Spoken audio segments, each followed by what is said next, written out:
할렐루야. 오늘 주일 2부 예배 오신 우리 성도님들을 주님의 이름으로 환영하고 축복합니다. 오늘도 예배와 말씀을 통해서 하나님을 깊이 만나는 복된 시간 되기를 소망합니다.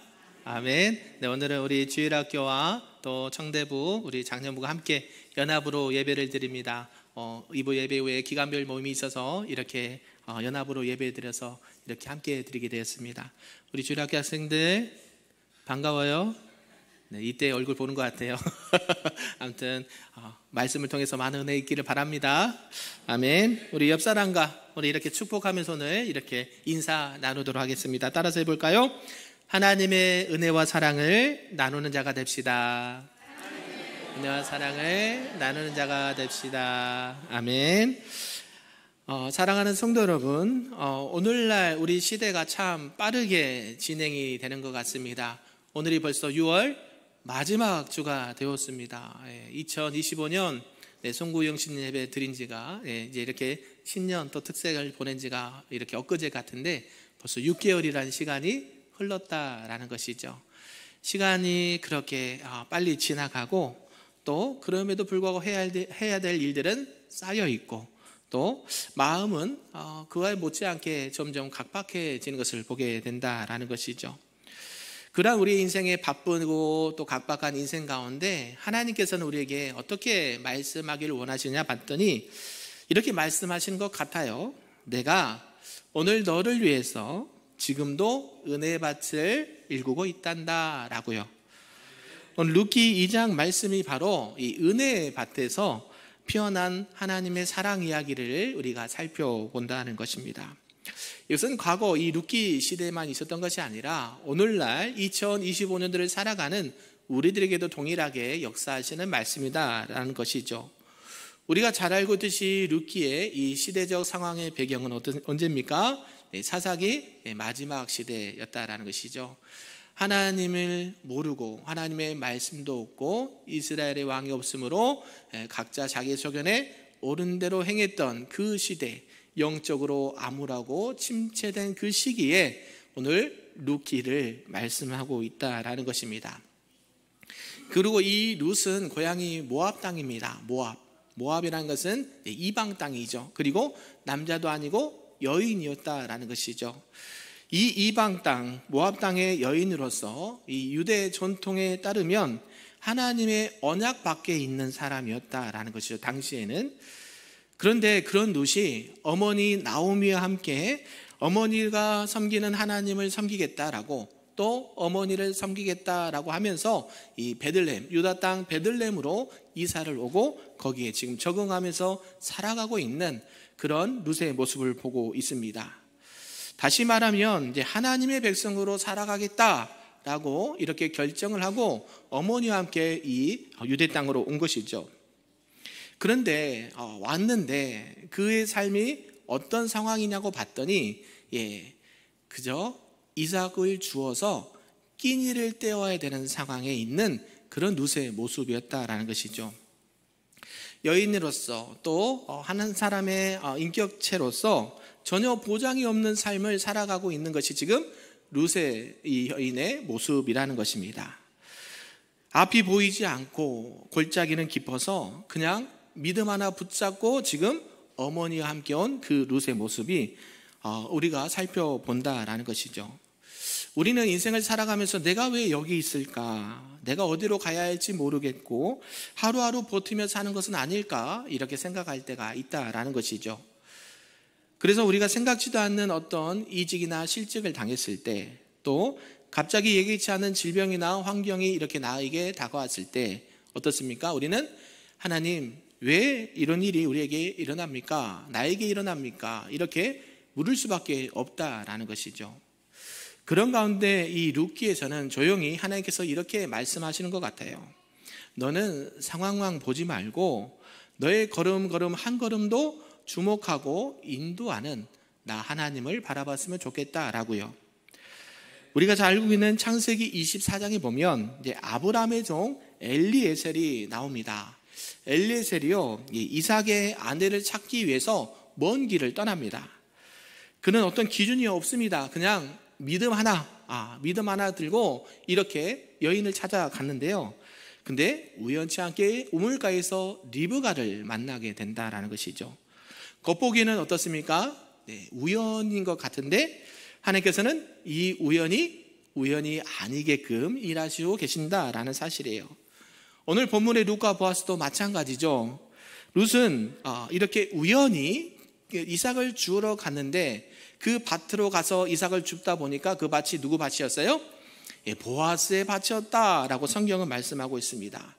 그 모든 계획 속에 하나님의 정교하시고 세밀하신 계획이 숨어 있다라는 것이 오늘 우리에게 주신 말씀이라는 것이죠. 이런 전체의 내용을 통해서 우리가 오늘 우리에게 주신 하나님의 말씀을 좀 몇 가지로 살펴보도록 하겠습니다. 그 첫 번째는 은혜 현장으로 인도하시는 하나님이다 라는 말씀인데요. 우리 조금 길지만 8절, 9절, 10절 말씀을 다시 한번 읽어보겠습니다. 시작. 보아스가 룻에게 이르되 내 딸아 들으라. 이삭을 주우러 다른 밭으로 가지 말며 여기서 떠나지 말고 나의 소녀들과 함께 있으라. 그들이 베는 밭을 보고 그들을 따르라. 그가 그 소년들에게 명령하여 너를 건드리지 말라 하였느니라.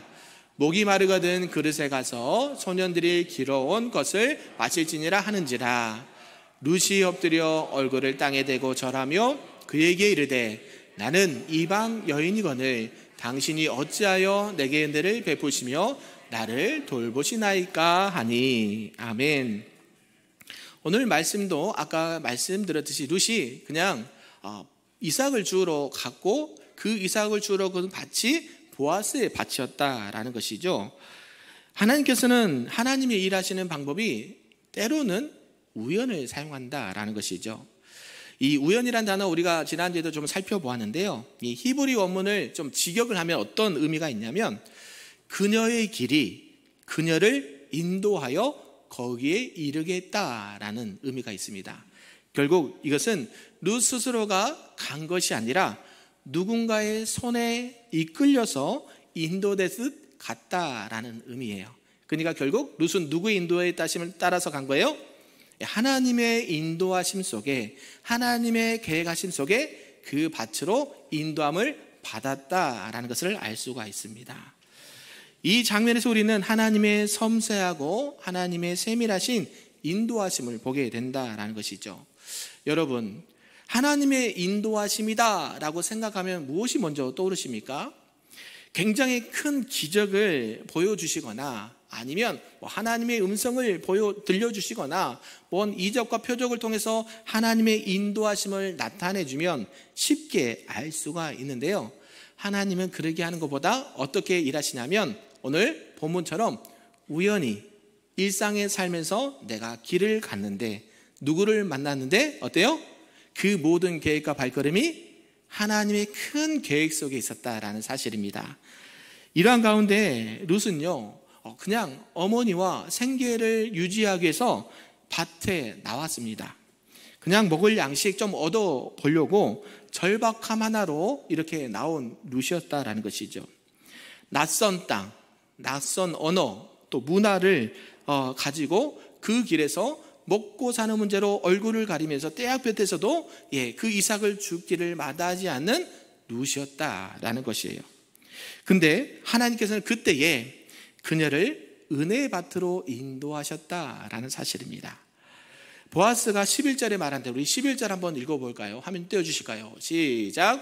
보아스가 그에게 대답하여 이르되 내 남편이 죽은으로 내가 시어머니에게 행한 모든 것과 내 부모와 고국을 떠나 전에 알지 못하던 백성에게로 온 일이 내게 분명히 알려졌느니라. 아멘. 지금 보면 룻이 나는 어떤 사람이었습니다. 어떤 사람입니다. 내 고향은 어디고요. 내 환경은 이렇습니다라고 말한 부분이 있었을까요? 없었을까요? 없었습니다. 그죠? 아무런 말도 하지 않고 침묵을 지키면서 조용히 이삭을 주고 그 땅 주인을 만났는데 누구였습니까? 네, 보아스였는데요. 보아스가 지금 뭐라 그래요? 내 남편이 죽은 후로 내가 시어머니에 행한 것과 또 내 부모와 고국을 떠나 알지 못하던 백성의 온 일을 내가 분명히 알려졌다, 알고 있다라고 말해요. 저와 여러분이 이게 우리에게 주신 말씀인 줄 믿습니다. 예, 우리는 내가 말하지 않고 내가 뭐 들리지 않아도 누군가는 알고 있다라는 거 믿으십니까? 저 같은 경우도 경험한 적이 있는데요. 최근에 제가 여기 교회 와서 이제 설교하러 오지 않았습니까? 그러죠. 작년에 왔는데 한 15년 된 것 같아요. 15년 좀 가까이 되신 분이 연락이 왔어요. 목사님 안녕하세요, 누구누구입니다. 그래서 네 안녕하세요, 잘 지내셨어요? 그분이 평상시에 연락이 없던 분이셨어요. 그 15년 만에 거의 연락이 돼서 연락이 왔는데 이쪽에 오신다면서요. 깜짝 놀랐죠. 누구가 얘기해 준 적이 없거든요. 근데 누군가는 알고 있다라는 거. 하나님께서도 이 룻과 보아스를 만남을 계획하시면서 보아스가 이미 룻에 대해서 알고 있었다라고 성경은 말씀하고 있어요. 룻의 입장에는 어땠을까요? 나는 아무도 보지 않는 줄 알았어요. 나는 아무에게도 말하지 않았고 내 상황을 얘기한 적도 없어요. 근데 누가 알고 있어요? 보아스가 나에 대해서 어떻게 알고 있는지 궁금할 따름이죠. 어떻게 하셨어요? 물어보고 싶지 않을까요? 하나님은 그녀의 걸음과 그녀의 눈물과 그녀의 섬김을 기억하고 계셨다라는 사실이에요. 그래서 그의 삶의 한복판에서 그녀의 발걸음을 놀랍게 회복의 밭으로, 생명의 밭으로 인도한 것을 알 수가 있습니다. 우리가 구약의 사무엘상 9장에 보면 사울이 잃어버린 암나귀를 찾으려고 길을 떠납니다. 그런데 그 여러 지역을 헤매다가 못 찾고 선견자 누구를 만났을까요? 사무엘을 만나게 됩니다. 그리고 사무엘을 우연히 만났는데 사무엘을 통해서 뭘 받습니까? 기름 부음을 받아요. 아니 지금 뭐 하러 왔다가 암나귀 찾으러 왔다가 기름 부음을 받아서 이스라엘의 첫 번째 왕이 됩니다. 이게 누가 계획하신 걸까요? 하나님이 계획하신 거예요. 하나님께서 우연히 암나귀를 잃어버리겠을까요? 그럴 수 있어요. 그죠? 우리가 일상상에서 뭐 잊어버린 거 다반사잖아요. 그런데 하나님께서는 그 잃어버린 것까지도 또 찾아나게 하신 것까지도 또 사람을 만나게 하신 것까지도 하나님의 계획 속에 있다라는 사실입니다. 오늘 룻도 마찬가지예요. 그냥 이삭을 주우러 밭에 나갔고 밭에 나가서 줍다 보니 보아스 밭이었는데 보아스가 갑자기 나를 안다라고 얘기하니까 룻의 입장에서 어땠을까요? 깜짝 놀라지 않았을까요? 마찬가지예요. 결국 한 여인이 남의 밭에 들어간 것처럼 보이지만 결국 이 사실은 하나님의 큰 구속의 역사의 시작이 되는 그 줄기가 된다라는 것이죠. 사랑하는 성도 여러분, 그 밭이 룻에게 예비되어 있었던 것처럼 하나님은 지금도 저와 여러분에게 은혜의 자리를 준비하고 계시는 줄로 믿습니다. 그래서 우리가 이제 끝났다, 넘어져서 이제 나는 포기하고 싶다 라고 할 때도 하나님은 우리를 세밀하게 간섭하시고 우리의 발걸음과 만남을 축복하시는 줄로 믿습니다. 그런 은혜가 우리 모두에게 있기를 간절히 소망합니다. 아멘. 두 번째는 받은 은혜를 나누는 삶의 자리로 부르셨다라는 말씀이에요. 우리 본문 13절과 14절을 함께 읽어보겠습니다. 시작. 룻이 이르되 내 주여 내가 당신께 은혜 입기를 원하나이다. 나는 당신의 하늘 중에 하나와도 같이 못하오나 당신이 이 하늘을 위로하시고 마음을 기쁘게 하는 말씀을 하셨나이다 하니라. 식사할 때에 보아스가 룻에게 이르되 이리로 와서 떡을 먹으며 내 떡 조각을 초에 찍으라 하므로 룻이 곡식 베는 자 곁에 앉으니 그가 볶은 곡식을 주매 룻이 배불리 먹고 남았더라. 아멘. 보아스는요 룻에게 말합니다. 내가 시어머니에게 행한 것과 또 내 부모와 고향을 떠나서 이곳에 왔다라는 것을 다 들었다라고 말하는 것이에요. 여기서 룻의 상황을 좀 다시 한번 보면 룻은요 아무 말 없이 불평 없이 시어머니를 섬기는 부분을 보게 됩니다.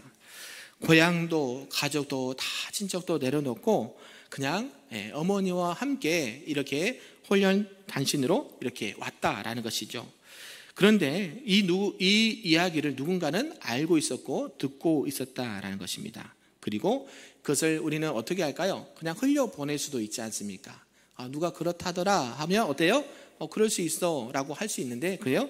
보아스는 그 이야기를 간직하고 기억하고 있었다라는 사실이에요. 그보다 먼저 하나님께서 룻의 헌신을 기억하고 있었습니다. 우리가 믿음으로 걷는 그 한 걸음 한 걸음이 사람이 몰라준다 해도 누구는 알고 계십니까? 하나님은 알고 계신다는 사실. 하나님은 우리의 눈물과 걸음과 우리의 순종과 섬김을 알고 계신다는 사실을 우리가 꼭 기억하시길 바랍니다. 이때 이 유대 땅의 배경을 좀 설명을 드릴게요. 이 룻이 이제 유대 땅에 와서 맡은 일이 무엇이었습니까? 하는 일이 이삭을 줍는 거였습니다. 그렇죠? 이 율법에 보면 당시 레위기 19장 9절과 10절에 보면 가난한 자와 나그네를 위해서 밭에 이삭을 좀 남겨두어라 라고 명령을 합니다. 그래서 보아스는 이제 율법을 지킴과 함께 이 룻을 자신의 밥상에 이 식사에 초청을 합니다. 여러분, 지금 룻은 어디 여인입니까? 고향이 모압 땅, 이방인이에요. 지금 보아스는 누구예요? 유대인이에요. 유대인과 이방인이 함께 식사 자리를 할 수 있을까요? 없을까요? 여기 성경에는 있다고 하는데 있을까요? 없을까요? 예, 절대 없는 일이에요. 절대. 예, 여러분이 생각하면 그럴 수도 있죠. 그냥 만나서 식사할 수 있죠. 아니요. 유대인들은요, 이방 사람들을 동물 취급해요. 사람 취급을 하지 않아요. 같이 식사하면 부정하다 해서 그들을 취급도 안 해요. 그런 이방 여인 룻을 지금 이삭도 죽게 하고 자기 집으로 초청해서 식사를 하고 있다는 것이죠. 보아스는 왜 그랬을까요? 보아스는 그냥 룻을 단지 이방 여인이다라고 생각을 넘어서 동등한 하나님을 믿는 하나님의 백성으로서 존귀하게 이렇게 대우하고 있다라는 사실을 우리가 볼 수 있다라는 것이죠. 이러한 장면을 볼 때에 우리는 신약에 어떤 장면 하나 떠오를 수 있습니까? 우리 예수님께서도 세리와 죄인들과 창기들과 식사를 하십니다. 그래서 나는 그들의 뭐라고 말씀하시냐면 친구다라고 얘기하세요. 예수님은 가진 자, 누리고 있는 자, 권력자의 친구라고 하신 적이 없습니다. 가난하고 소외되고 또 혼자 있고 힘들게 사는 사람들에게 일부러 찾아가서 그들과 함께 기도하고 식사하고 하나님의 말씀을 나누는 예수님의 모습을 보게 된다는 것이죠. 결국 이 구약에 나오는 보아스는 누구를 예표한다고 볼 수가 있을까요? 예수 그리스도를 예표하는 인물로 우리가 볼 수 있다는 것이죠. 이 보아스는 이런 심정으로 룻을 대하고 하나님의 백성으로서 룻을 존대하는 것을 보게 된다는 것입니다. 그리고 우리가 신약에 보면 예수님께서 이제 십자가에 달려 죽기 전에 이 마리아가 자기가 가지고 있는 옥합을 깨뜨려서 예수님의 발에 부으는 사건이 있었습니다. 여러분, 그 옥합이 보통 비싼 게 아니에요. 여러분 같으면 그것을 깨서 이렇게 부어드릴 수 있을까요? 없을까요? 그는 개인의 생각에 맡기겠습니다. 그런데 그것을 했을 때에 사람들 반응이 시큰둥하는 거예요. 뭐라고 하냐면, 아니 저렇게 비싼 거를 주변 사람들이 수군거리면서 저렇게 비싼 거를 예수님의 발에 붓다니, 저거를 모아가지고 팔아가지고 가난한 사람들을 도와주면 훨씬 더 좋은 일이 쓰였을 텐데 라고 말하지만, 예수님은 뭐라고 말씀하시냐면 마가복음 14장 9절에 이렇게 말씀하세요. 이 여자가 행한 일이 복음이 전파되는 곳마다 기억되리라. 아멘이신가요? 네, 예수님께서는 이 여인의 옥합을 깨뜨려서 그 드린 헌신을 받으시고 뭐라고 하셨냐면, 복음이 전파되는 곳마다, 그래서 오늘날까지죠, 주님 오시는 그날까지 이 여인의 한 행동이 기억되리라라고 말씀하시는 거예요. 왜 그랬을까요? 이 여인은 지금 무엇을 예비하고 있었어요? 예수님의 장사, 예수님의 십자가의 죽으심을, 장사를 대비해서 이렇게 옥합을 깨뜨려서 헌신하는 모습을 보고 있다라는 것이죠. 그래서 예수님은 그 여인을 보셨고 기억하셨고 그 사랑을 오늘날까지도 계속 기억하라라고 우리에게 말씀하고 있다라는 것이죠. 룻도 마찬가지예요. 누군가는 몰라주고 누군가는 기억도 하지 못하지만 누구는 보고 계셨어요? 하나님은 보고 계셨고 하나님은 기억하고 계셨고 또 하나님의 사람 보아스를 통해서 그를 만나게 하셨다는 사실입니다. 믿으십니까? 네, 그 헌신은요, 우리가 주님 안에서 헌신하는 게 많이 있지 않습니까?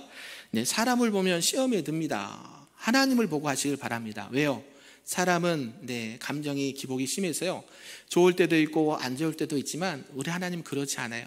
여러분의 작은 헌신과 섬김을 통해서도 하나님은 기억을 하실까요? 반드시 하실까요? 반드시 하십니다. 그리고 그들을 축복하시고 그들의 헌신을 기쁘게 받으시는 것이 하나님이시라는 것이에요. 결국 하나님은요, 언제나 그 은혜를 열매로 또 회복으로 사랑으로 되돌려 주시는 분이 우리 하나님이다라는 사실입니다. 우리가 지금 이런 마음과 또 상황이 있는 분도 있을 수 있습니다. 내가 이렇게 기도해도, 내가 이렇게 헌신해도 달라지는 게 있을까? 이렇게 사람을 섬겨도 아는 사람, 알아주는 사람 한 사람도 없는데 내가 굳이 이거 할 필요가 있을까? 라고 생각하시는 분도 계실 거예요. 그러나 사람을 보면 안 됩니다. 하나님을 보고 하시기를 바랍니다. 하나님은 그 마음의 중심을 아시고 조용히 말씀하십니다. 뭐라고요? 내가 수고한 거 다 알고 있다. 내가 헌신한 거 다 알고 있다. 내가 섬기는 거 다 알고 있다라고 하나님 우리에게 말씀하신 줄로 믿습니다. 우리 주님은 작은 것 하나라도 감동하시고 그것을 기억하시는 분이십니다. 말없이 그냥 따뜻한 말 한마디, 또 아무것도 없이 그냥 조용히 묵묵하게 봉사하고 섬기는 그 자리, 또 맨 뒤에 앉아서 교회와 성도들에서 눈물로 기도하는 그 자리를 우리 주님은 기억하고 계시고 또 그걸 통해서 하나님의 은혜를 주시는 줄로 믿습니다. 그런 은혜가 우리 모두에게 있기를 간절히 소망합니다. 아멘. 마지막 세 번째는요, 이 은혜는 열매가 되어서 흘러간다라는 말씀입니다. 우리 본문 15절과 16절 말씀을 크게 읽어보겠습니다. 시작. 룻이 이삭을 주러 일어날 때에 보아스가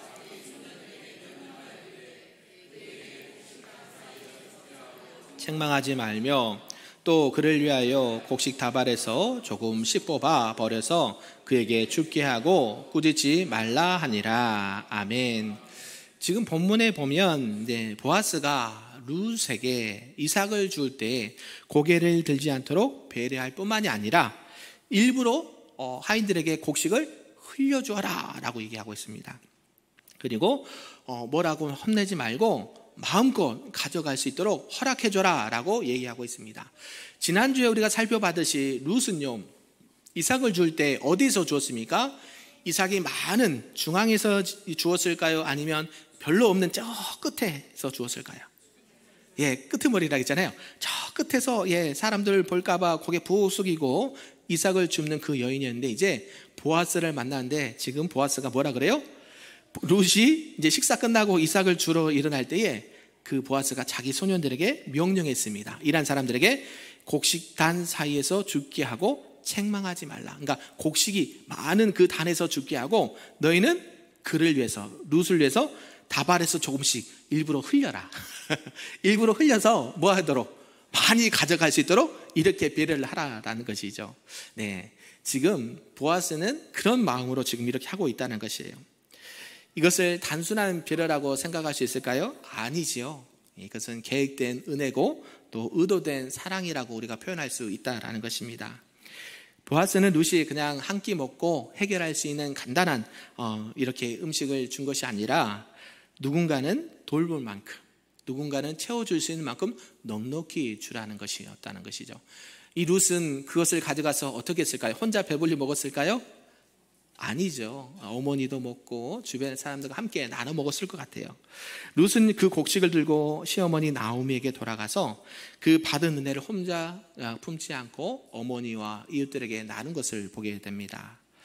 하나님께 받은 은혜가 바로 이렇게 돼야 된다라는 사실이에요. 그 은혜가 그냥 나만 간직하면 나만 은혜 받는 것이지만 그 받은 바 은혜를 흘려보내면 누가 은혜 받은 걸까요? 그 흘려보내는 사랑을 받은 사람들도 누구의 은혜를 경험해요? 하나님의 은혜를 동일하게 경험한다라는 사실입니다. 그래서 우리가 흘려보내는 그 상황이 낯설 수도 있지만 여러분이 가지고 있는 것, 하나님께서 주신 은혜를 흘려보낼 때에 그 은혜의 열매는 더 차고 넘치게 될 줄로 믿습니다. 우리가 잘 알고 있는 오병이어 사건이 있습니다. 예수님께서 말씀을 가르치실 때에 어린 소녀 하나가 보리떡 5개, 물고기 2마리를 가지고 왔습니다. 근데 그것을 가지고 누가 몇 명이 먹었습니까? 5,000명이 먹고요. 몇 강주가 남았어요? 12강주리가 남았습니다. 예. 여러분이 가지고 있는 것을 내어드렸을 때에 어떤 역사가 일어나냐면 오병이어의 기적이 일어나게 되는 줄로 믿습니다. 예, 여러분이 받은 바 은혜를 나만 가져가면, 나 혼자만 가지고 있으면 역사가 일어나지 않아요. 하나님께서 주신 그 작은 것이라도 하나님 앞에 기쁨으로 드릴 때에 우리 주님께서는 그것을 기쁘게 여기시고 모인 모든 사람들과 함께 그 은혜를 나눌 수 있도록, 열매를 거둘 수 있도록 하나님께서 축복하신다라는 것이 오늘 우리에게 주신 말씀인 줄 믿습니다. 아멘. 우리가 가진 게 많아야 나눌 수 있는 게 아닙니다. 내가 가진 게 부족해도 하나님의 마음과 사랑으로 나누게 될 때에 그 나눔을 통해서 하나님의 역사가 이루어진다라는 사실입니다. 사랑하는 성도 여러분, 저와 여러분의 인생의 등에 메어져 있는 것은 무엇입니까? 바로 세상의 무거운 짐이 아니라 하나님의 은혜가 충만한 그런 짐들이 되길 소망합니다. 그 짐들이 짐이 아니라 결국 하나님의 열매로 나타나고 많은 영혼들을 살리고 구원하는 일에 아름답게 쓰이는 귀한 열매가 되시기를 주님의 이름으로 축복합니다. 아멘.